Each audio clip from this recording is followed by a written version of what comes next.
My name's Gruff Rees. I'm the Ospreys Skills and Development Coach, which essentially encompasses all the one-to-one programmes for our players in our elite development structure, from seniors, from Welsh internationals through to our academy structure, and the development processes that go with that for all the players. Okay, so skills course, what sort of things would you be teaching them or coaching them on? Majority of it is on an individual basis, so looking at their positional specific skills required to achieve competencies in the professional game, but we also deliver a range of core skills based around handling, passing, tackling techniques, contact area techniques for us in rugby union, as well as kicking techniques.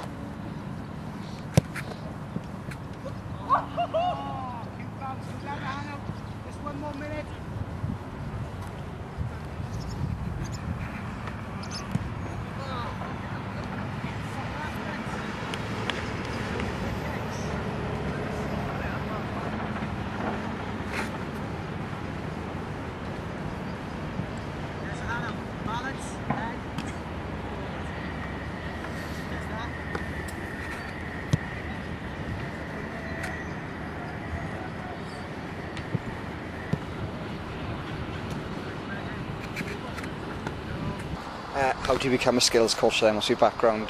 I used to be a development officer, working in Cardiff Council as a rugby development officer, so that was my sort of breeding ground as a young coach and development officer. Then I started to work more with senior groups as a player coach and a coach with Glamorgan Wanderers Rugby Club. Achieved some decent level of rugby with those guys and some success, and so my team coaching was accelerated, but also then doing a lot of work still in the development route with lots of positional and specific work with the age group squads in Cardiff. And then I applied for and was lucky enough to succeed in gaining a national skills coaching job, working across the 4 regional academies back in 2005, and 12 months later then I settled in the Ospreys region. So can you give me an idea of skills coach? How do you fit into the whole team? What other disciplines are on the coaching team? I work closely with the senior coaches here, Scott Johnson, Sean Holly and Jonathan Humphreys, looking at players' areas of improvement, every player having an action plan to improve, but it's dovetailing those skills that every individual needs into the demands of the game. So for us, nothing exists in isolation. Yes, we've got a learning ground of skills to deliver to players, but the level and majority of that, and the academy players of that, is making sure that it fits the game that we're trying to develop in the Ospreys region.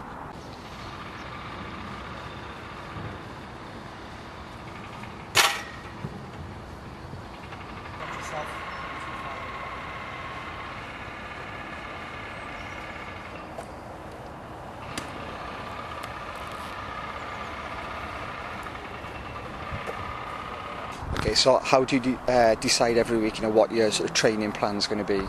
A lot of my training time and contact time is governed by the senior schedule, the amount of contact time they will get with players, also liaising with our conditioning coaches and our medical staff, and then it's looking at a best fit of contact time for players with the huge short-term priorities. We can't get away from that with the level of players we're working at, but also making sure that players with long-term needs, mostly our academy players, are serviced on a weekly basis. Okay, so what sort of things are you going to be doing today? My day-to-day is a pretty hectic day, all condensed into a few hours, is a throwing-in session with one of our senior players first of all. Then, because it's our big preparation day for the Glasgow semi-final on Friday, I'll be taking the development boys away to do some fundamental skills for them, but that'll lead into some preparation as units for the Glasgow style of play. So our players will learn through doing some of the Glasgow style of backline play and the line-outs. Then we'll come together with the A group, so the A group get challenged by looking at what Glasgow are doing through us, and then we'll finish with some decision-making games with the development boys, whilst the A group then do further tactical work on Glasgow.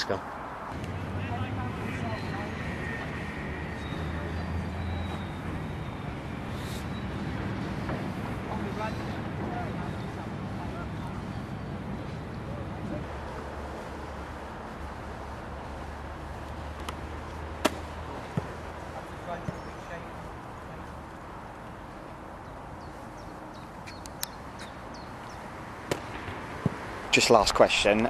We've got this big coaching campaign starting, trying to encourage more mums, dads and anyone really to get involved in coaching and volunteering in their community. Do you think that's an important thing for people to do and to bring through the next generation of rugby players? Oh, it's absolutely huge. You know, when we look at the number of players we've got here, homegrown, we know the heavily influence that our schools and our club setup has had on those players coming through.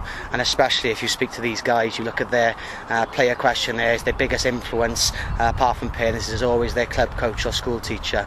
You know, so it's huge that these players get to elite level, that are influenced by people at the grassroots level.